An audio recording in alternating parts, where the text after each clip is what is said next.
প্রতিদিন সুযোগ করে ১ মিনিট থেকে ৫ মিনিট আপনার প্রিয় সন্তানের সঙ্গে বসে কথা বলুন নিবিড়ভাবে।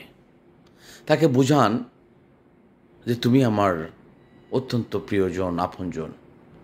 ঠিক তেমনি সন্তান বুঝবে যে বাবা এবং মা তাদের জন্য অত্যন্ত প্রিয়জন ও আপনজন।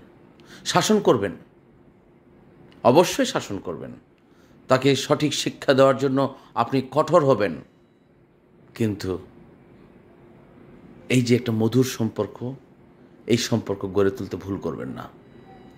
কখনো যেন সন্তানদের সঙ্গে পিতামাতার দূরত্ব তৈরি না হয়। শাসন করতে হবে, ভয় পেতে হবে। সম্মান ভয় থেকেই জন্মগ্রহণ করে, সম্মান শ্রদ্ধা থেকেই জন্মগ্রহণ করে, বন্ধুত্ব থেকেও সম্মান জন্মগ্রহণ করে। আমার অনুরোধ থাকবে, নতুন প্রজন্ম যারা এই একবিংশ শতাব্দীর সন্তানদের সবচেয়ে বেশি এখন গুরুত্বপূর্ণ বিষয় হলো এরা পিতামাতা থেকে অনেক বঞ্চিত হচ্ছে।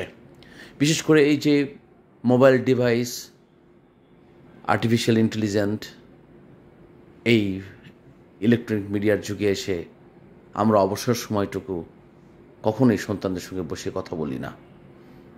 সে যে তো বড় ক্লাসে পড়াশোনা করুক, ছোট হোক বড় হোক, যে কথা বলতে জানে, যে বুঝতে পারে আপনার অনুভূতি, তার সঙ্গে অবশ্যই দিনের ৫ মিনিট হলেও একটু নিবিড়ভাবে কথা বলুন।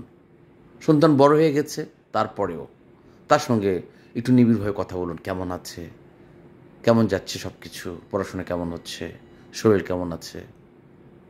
কিন্তু শাসন প্রয়োজন আছে। যখন আপনি এই পরিবেশটা গড়ে তুলবেন, তার যেমন আপনার অর্থাৎ পিতামাতার প্রতি শ্রদ্ধাবোধ বেড়ে যাবে, আপনি ঠিক তেমনি আপনার সন্তান এখন কী অবস্থায় রয়েছে এটাও আপনি জানতে পারবেন। উভয়ের জন্যই এটা খুবই প্রয়োজন। সো আমার একটা অনুরোধ থাকবে সকলের প্রতি যে আমরা এই ইলেকট্রনিক মিডিয়ার যুগে এসে আমরা একেবারে পরিবার থেকে অনেকটা কানেকশন বিচ্যুত হয়ে যাচ্ছে। আমরা যেন প্রত্যেকেই যারা সন্তান বাবা হয়েছি বা যার সন্তান রয়েছে, যারা আমার এই ভিডিও দেখতেছেন, অবশ্যই সন্তান যেন তার বাবা মার সঙ্গে ৫ মিনিট বসে কথা বলে, বাবা মা যেন তার সন্তানের সঙ্গে ১ থেকে ৫ মিনিট বসে কথা বলে। এই বন্ধন অটুট হোক, এই শুভকামনায়।